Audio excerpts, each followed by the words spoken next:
Good evening, and thank you for taking the time to be with us this evening. I want to apologize that I might not look very bishopy, whatever that look is meant to be, but that's simply because I'm away on retreat and hadn't planned this in, but it's happening and we're all here together, and that's what matters. So let's just be still for a moment. We've come from our different tasks, things that's been on our minds, etc. And we're now in this room with one focus. So let us just concentrate our minds. And in concentrating our minds, let us see again with our mind's eyes the devastation unfolding.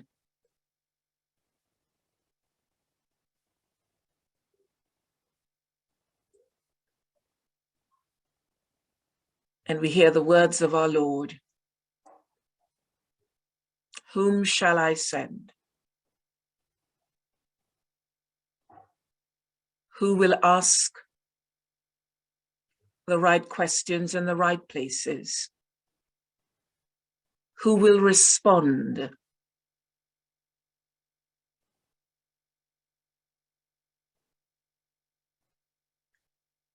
And our response is, here I am, Lord.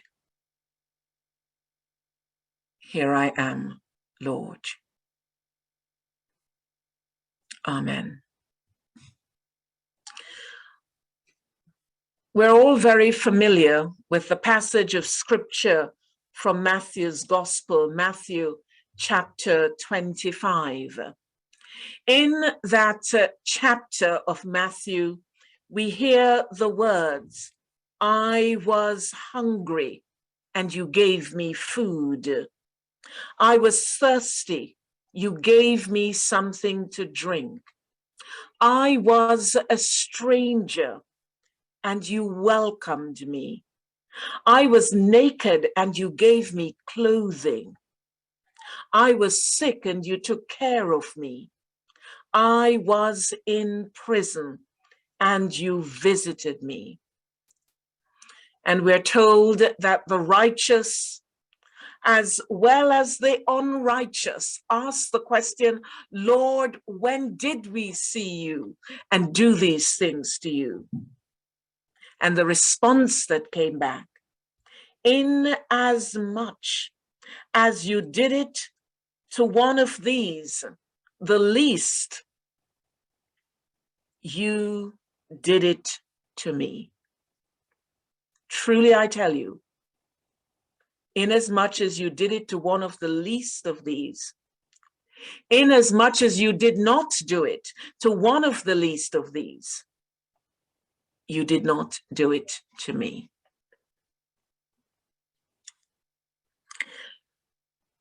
When I was a little girl, we lived in a two-roomed house. It was a little wooden house with zinc around it. And I still have this memory of an aunt who would take in. She took in her sister's daughter when her sister died. She took my sister and I in when my mother left for the UK and apparently left us with our father. And my aunt said, this man can't even, in patois she would have said it, this your man can't even look after himself, a picnic more look after. In other words, this man can't even look after himself. How is he going to look after two children? And she took us. But then I was also aware of a man in the community who we were acquainted with. We saw them from time to time. And he would beat his girlfriend. It wasn't his wife, he would beat his girlfriend. And I know that on several occasions, my aunt simply said, she didn't get her husband's permission either. My uncle, she would simply say when she was aware that that was on the go, she would simply say, come, come. And we would make space.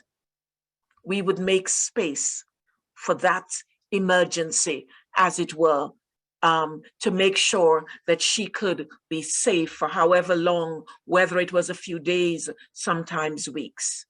So that is what I grew up seeing. And then in my own ministry, since I have lived in this country, I have had more than 8 people living with me for a period of time, at different times, simply out of an awareness of a need. Students, a Vietnamese student whose parents were paying someone here to money so that she could be housed while she was at university. And she just happened to have been coming to our church in the neighborhood. And I learned from talking to her and seeing her on Happiness that there were 8 of them sharing a room. And I remembered thinking, my goodness, how do you get to study? My children were at university. I said, my kids are away at university, come. When the children came home, they learned to share. Come. I said it to 4 other students. And I remembered also thinking, I would like to think that if any of my children traveled abroad and they were, were in any danger, somebody would say, come, come. As it happened, none of them went abroad to study in any case, but that didn't matter. It was the fact that here were children, they could have been my children. I'm still in touch with them today, and they still treat me like a surrogate mum. Come, just come and be. These are the cupboards, you know where to find things. This is where this is kept, etc. And then the phone call that came one night that said a family of 4 were being thrown out. A family of 4 who once lived in Kensington. In the height of the financial crisis, they lost everything and moved to Hackney. And they had no money now to pay their rent, and they were being thrown out. I rushed over. They'd only been coming to my church for a short time. I rushed over, and she said to me, might you be able to keep the boys tonight? She had 2 beautiful boys. Might you be able to keep these boys tonight, she said. Or do you know anyone who might be able to keep them? I don't know where we're going. And I said, come. Come until you have sorted yourself out. They were with me for approximately 4 or 5 months until they were able to sort themselves out. So I share this with you to say that the crisis that we see unfolding, and it's not the first, because there were the Afghanistan people from Afghanistan. There were people from all different parts of the world, and we see them. We see them because we have our news, and if we don't watch the news on the television channel, then we watch it from the different social medias. So we're aware. No one is shutting down our social media as Putin is doing in Russia. So we are aware. So there has to be something in us that reaches out to our brothers and sisters. It really is important. And so the challenge as people are running that we have to ask is, how do we get our government to understand that a bureaucratic process of someone running for their lives cannot include them sitting down and filling out whatever 30, 20, 50, I don't care, however many pages of a system. And when we call on the name and say, oh, but it is safety, we want to make sure nobody is coming in, I'm sure that there are ways to do that. I feel saddened. I believe that we are, as a government, that we are still looking through domestic lenses in terms of the rhetoric about not having, reducing the number of refugees or asylum seekers and others that we take into our country.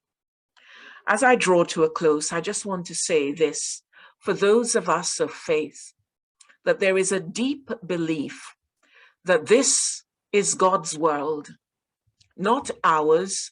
This country is not ours to keep to ourselves. It belongs to God. All things come from you, O Lord, and of your own do we give back. From what God has given to us, we share. That is what we're being called to do, to respond to those who are hungry, who are naked, who are sick, imprisoned. We are called as God's people to reach out. We can do the checks afterwards. We can sort out all the other things afterwards. But let's get people to a place of safety. And when this is over, for however long it will take, God knows. But I saw on the news last night that there were people in Africa who were now starving. And I want to see the world, I want to see the United Nations responding with a kind of generosity that says we are one world, we are one human race, and wherever there is a need, the world must respond. Not from a place of our own security, but from a place that there is a need. And so we reach out. Inasmuch as you have done it to one of these, the least, you have done it to me. I shall pause and hand back to you, Ben. Thank you. Bishop Rose, thank you so much for that. And unfortunately, my challenge is rather to pick up that bureaucratic baton and tell you how you can get through some of that process. So I'm going to share my screen and hope that this works.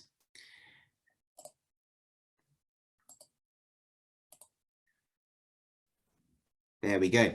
So I'm going to try and talk you through the process of the Homes for Ukraine scheme, and these are the different steps that there are as you go through. So step one is matching. And for an application to get someone in on this scheme, you need to have the name of the sponsor and you need to have the name of the Ukrainian guest, the beneficiary. The government at the moment won't do that matching for you.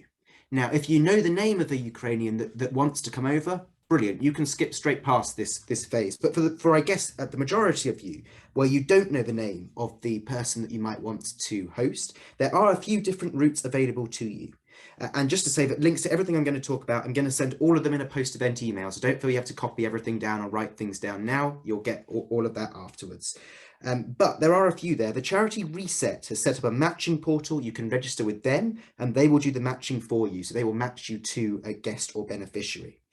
Depending where you are, the same thing might be being done by your diocese or by your local Citizens UK group. It just depends where you are. You have to see in your own local context whether they're doing that in your area. I've put down on there Ukraine Connect, which is another scheme which is doing a similar thing, doing some of this matching work. And I think as Refugees at Home is another, and I think Olena, Dennis and Domenica might be saying a little bit more about how you can work with your local Ukrainian community, which might be the best way of doing it and building on some of those local links to do that. Ben, the slides aren't moving on. No, because I haven't moved to the next slide yet. I really want to emphasize that please, please, please be careful. I know there are lots of social media matching sites and things going on Facebook. I really want to emphasize to you that those come with risks.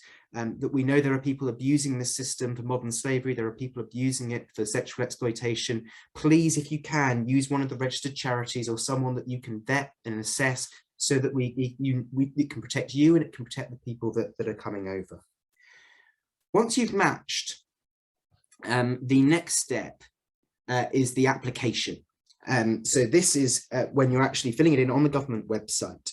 And the form is not easy, and I know it's not easy, and people who work on refugee charities and are used to filling in the forms will tell you that it's not always very easy.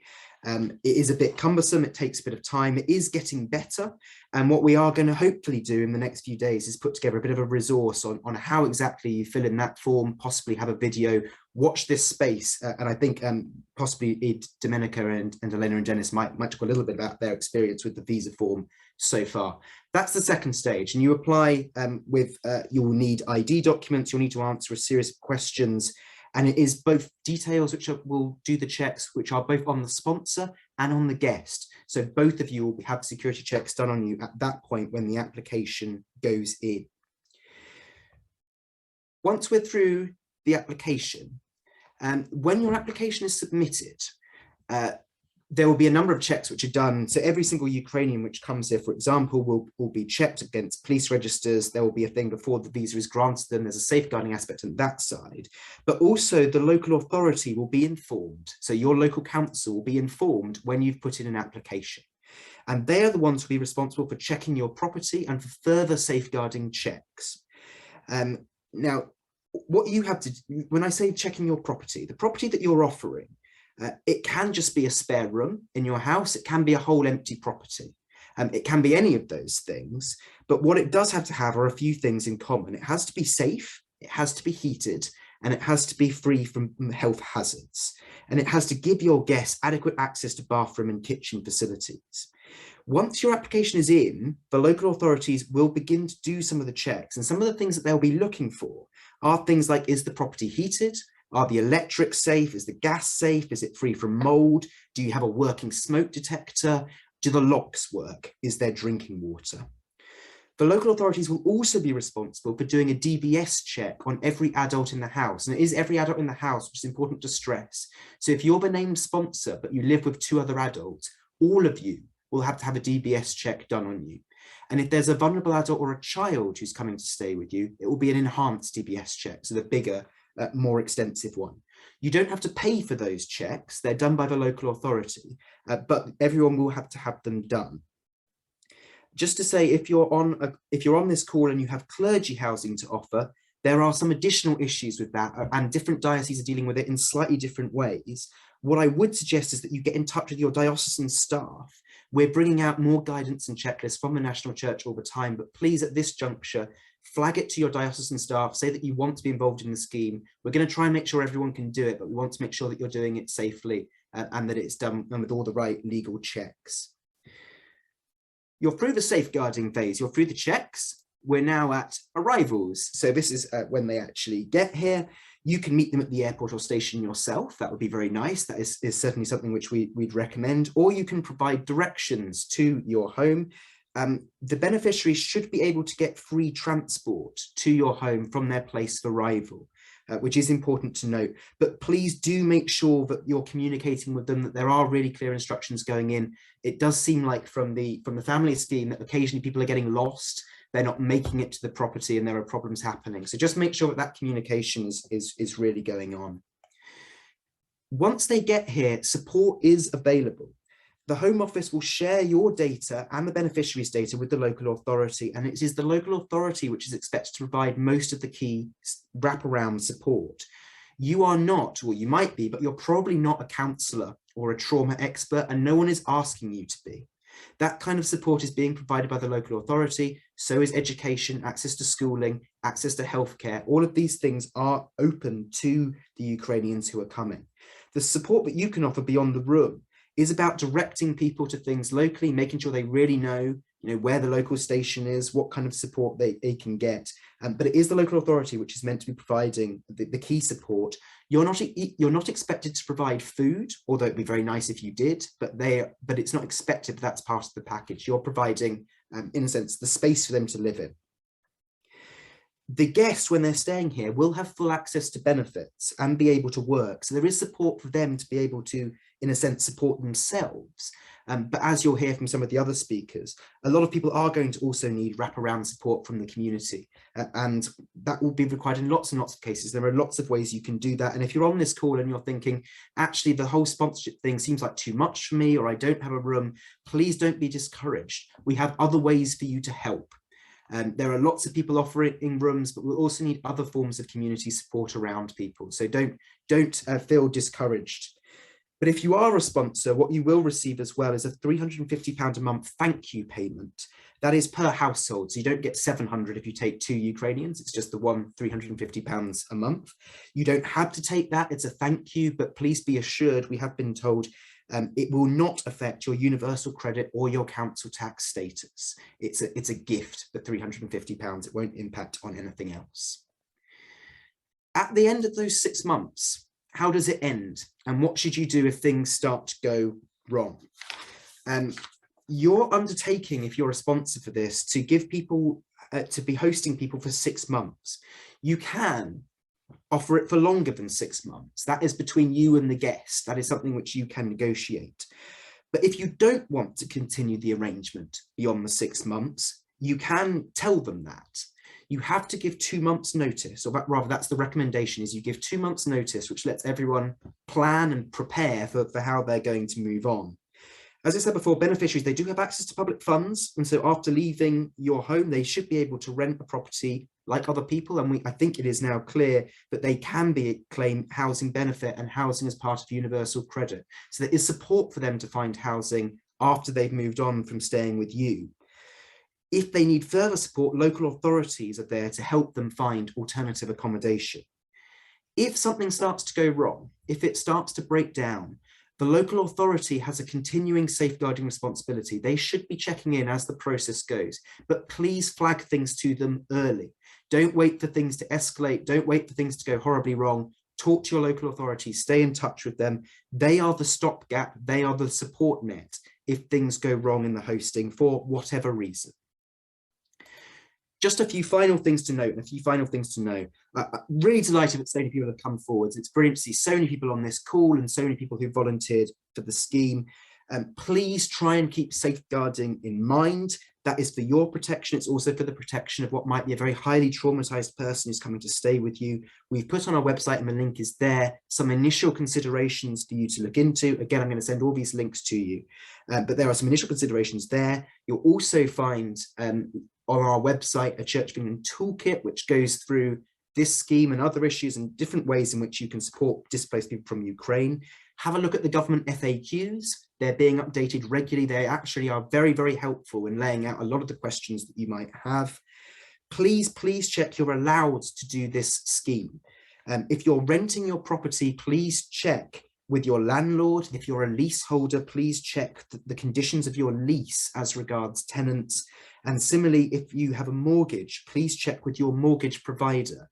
As far as I'm aware, I'm yet to be flagged anyone whose mortgage provider has said that this is not possible, but we are required to ask people to check because we don't want it to go wrong because of a technicality in that area. So please do check that.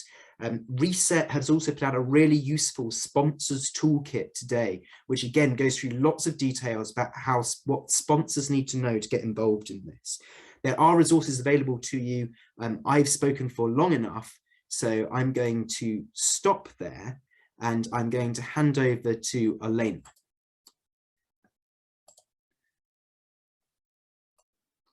Hello. Hi, everyone. Can you hear me well? Yeah, good. I will probably start with a little background on how I come to this and why I'm here. So I'm Ukrainian. I came here in 2013 to start my job at the University of Kent. But I maintained very tight connection to my country. I've been regularly going there, and I had loads of friends and projects, etc., with my fellow countrymen in Ukraine. And actually, mid-February, for the school break, we had a celebratory trip with my daughter who turned 25, all girls, to meet my sister. We spent fantastic time there. We planned for 30th anniversary of my school graduation with my friends there, all people having beautiful life, thinking about, having plans. May 28th was supposed to be this party, which we planned. We invited everyone. Little did we know at this time that in a week's time, everything would change. Our lives would be turned upside down, not only for us, but for the whole country.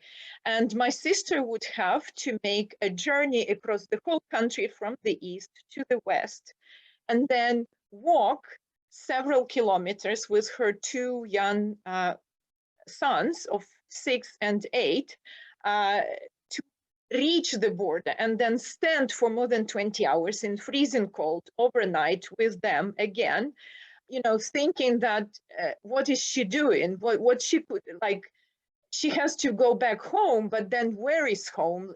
All these thoughts, still with uncertainty whether she would be able to be with me, her only relative in the whole world. We don't have anyone else, just me and my sister, from our family. And so I finally met her, and we were not allowed to cross the border because she wasn't, sisters are not immediate family members, so we couldn't. And we spent, we went through application, we were supported by wonderful lawyers, pro bono group of lawyers, fantastic people who helped us. But it still took 7 days, and every minute of this day was of those days was very difficult for her, because she wasn't sure if she would be left alone, somewhere in Europe where no one could support her. So I kind of had, I had to fill in twice the application forms for her. So I went through this hustle, knowing, but hearing her stories, what she has seen on the border, mostly women and children, because men have to stay behind. They are fighting, they are supporting the army. So men are not going, if there is a man who is getting out, it's probably someone having disability or some condition with which he cannot work, he cannot support the country inside. But mostly this would be women and children who went through traumatic experiences. And so we were thinking, like, it's great that my sister has me and we were supported in such way, but what would happen with those women? And also going through application was very difficult for her. And just thinking about women who came after her, because every day the fights intensified, would be more bombing, more time these women and children spent in bomb shelters, seeing traumatic scenes and so on. And the government this government didn't want to at the beginning to let this, all the visa requirements, we couldn't do anything. But I really wanted to say, and I wanted to say great thanks to people of England. When I lived in Ukraine, I wasn't a stranger to the church, but only after coming to this country, I heard one message that struck me, and it warms my heart every time since when I see other people. So only in this country, I kind of heard this message that God is love. And I really saw true love from people of the UK, who actually, this is people pushing for that to happen and offering their support and help to Ukrainians. That's what made the government to go ahead and introduce this scheme. But it is still very difficult. And since the Home for Ukraine scheme was, went live, I have submitted about 20 applications for people. I helped matching people with the UK hosts. I helped for their meetings to happen. I helped translating, and then I was helping with filling in the application. So, like, I really see that it is very difficult for women and children, because mostly they wouldn't have computers, and the submissions of the additional documents, it has to be PDF, and it's hard to do on the phone that they have. So some things have to be happening, like they have to trust as well, and to people they send the documents, and they have to be supported at every stage. With the hosts, it's as well, it requires enormous amount of investment to submit this. So we are thinking, and I will pass on to Ben the details about that, but we want to have like clinics. I've asked the university, maybe they could provide space like in computer labs, where I would be there, for example, or some other people who have experience with that, and the hosts can come and fill in the applications, getting the help from us. So that's, and I would be happy to answer the questions about that. But also, I wanted to let you know that when people come already here, they have a number of issues that they are facing. And I don't know, maybe I would pass to Dennis to talk about that. But one thing I wanted to flag is this, which is important with matching as well. So having matched several families and went through applications, and now yesterday, the first families Home for Ukraine scheme arrived, and I met them. And right now they're in our kitchen meeting with the hosts. So that's a wonderful experience in this way.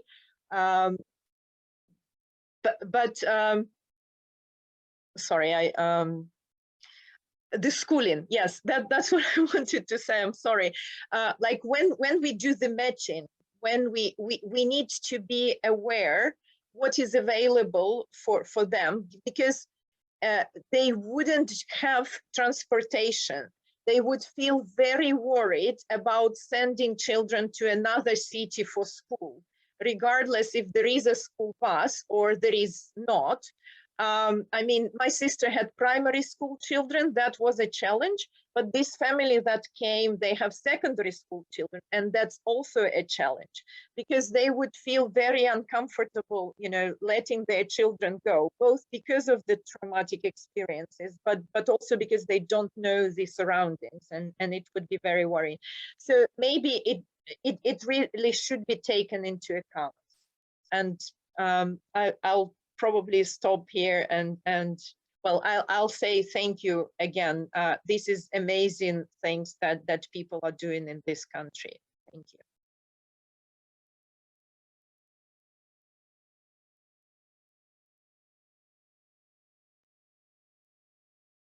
Right, I guess it's my turn now. Yes. Well, what I would like to say is,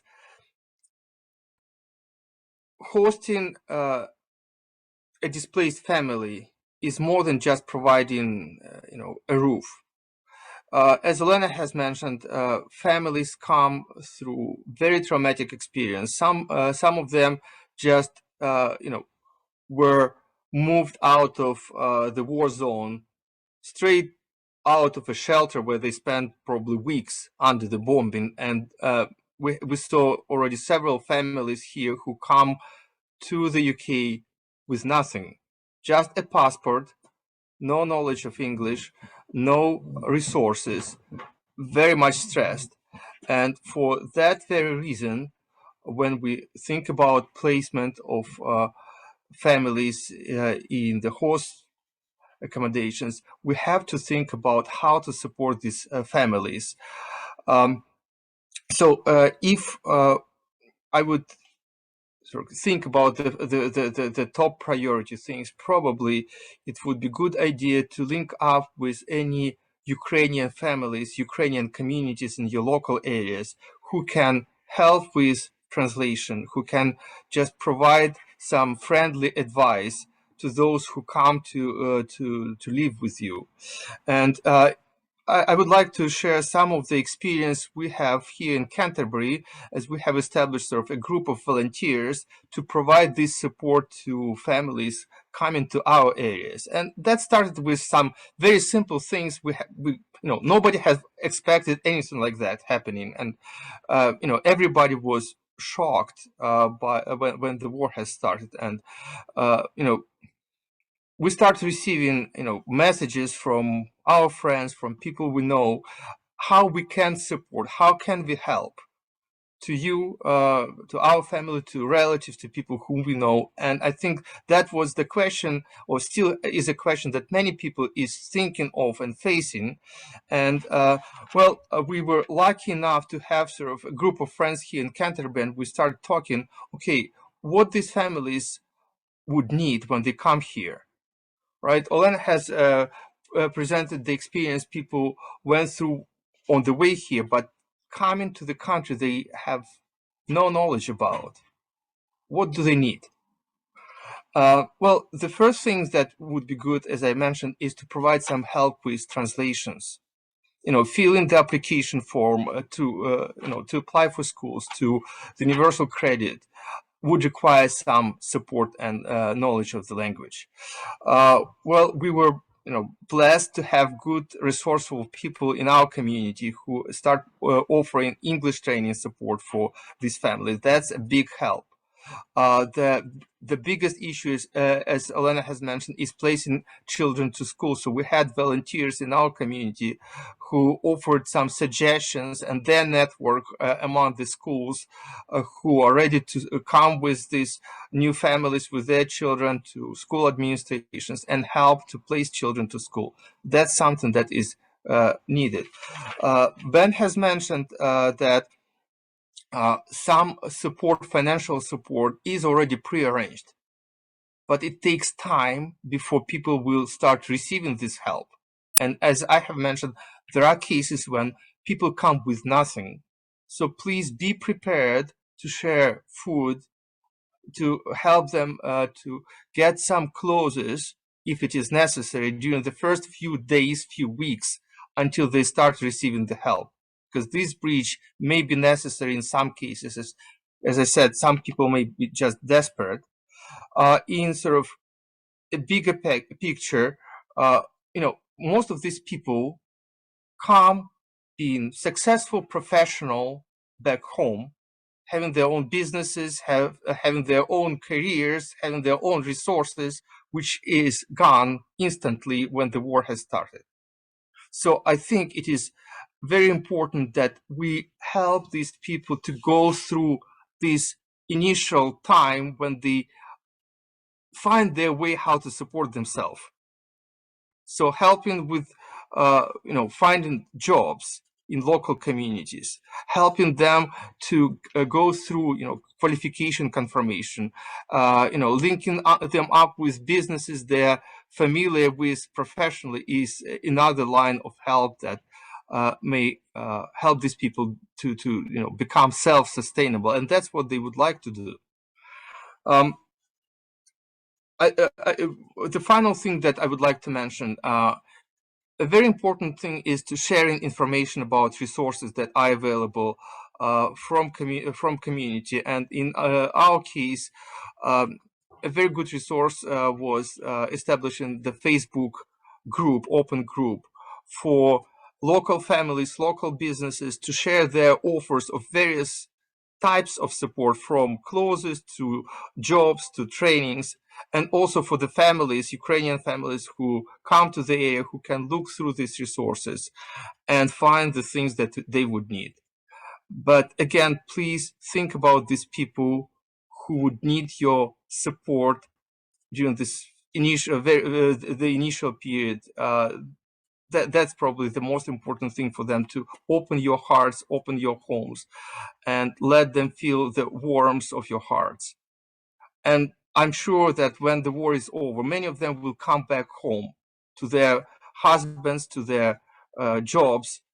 But what they will take with them is, their feeling of warm, the feeling of friendship and warmth that they take from the local communities. And I'm sure they will keep friends for the rest of your life, of their lives. Sorry, a bit. All right. And I will be happy to answer your questions about how we organize things here locally. Dennis, thank you so much. I'm going to hand over to our final speaker, who is Domenica. Thank you so much, Ben. Thank you, Bishop Ross. Thank you, Olena, and thank you, Dennis, for your contributions. So apologies all. I am not 100%, but I'm here tonight. So I am Domenica. I'm the refugee officer for Kent, for Canterbury Diocese, and I'm also the community sponsorship representative for community sponsorship. Obviously, I have a couple of minutes and I want to focus on our approach, our diocesan approach to the Homes for Ukraine scheme first, and then I'm going to talk about what we do with community sponsorship very briefly. So at the diocesan level, in our diocese in Canterbury, we are working with Olena and Dennis, who have set up a group called Canterbury for Ukrainians. And what happens is that we are trying at local level to bridge people in our diocese who have offered accommodations with people that are coming through Olena and Dennis contacts. And it's a slow process. So far, we only have processed few applications, possibly a few more can be processed this week. And then we are registering interest to set up a diocesan welcome team. So before a family arrives, it's very important, if you have done some research of who could support the family, getting into employment, navigating the welfare system with universal credit. If you have a bilingual in your congregation, in your parish, that can speak Ukrainian and English, that would be fantastic. Look around, put something up in your church about someone who may offer skills such as homework support, English support, befriending, and you know, start looking at what potential is in your parish, what's in your hands. Some people would like to go beyond their comfort zone. Some people would like to be in the comfort zone. There is something for everyone. And then we are trying to offer support going through the application process. So, and that's something that Olena is doing brilliantly. We are doing, we're trying to do this as well, because what the aim is at this stage is that we can process as many applications as possible.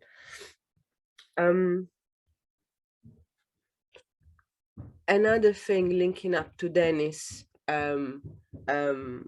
comment on providing a heartfelt welcome is that although we're not required to offer food, wouldn't be lovely to welcome your family, to welcome someone in your family with a welcome pack that could have some traditional Ukrainian food.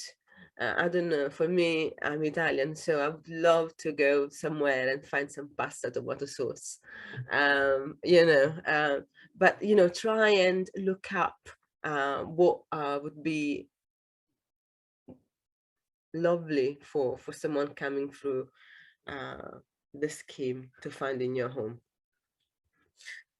The Home for Ukraine scheme is a hosting scheme. It's different from community sponsorship.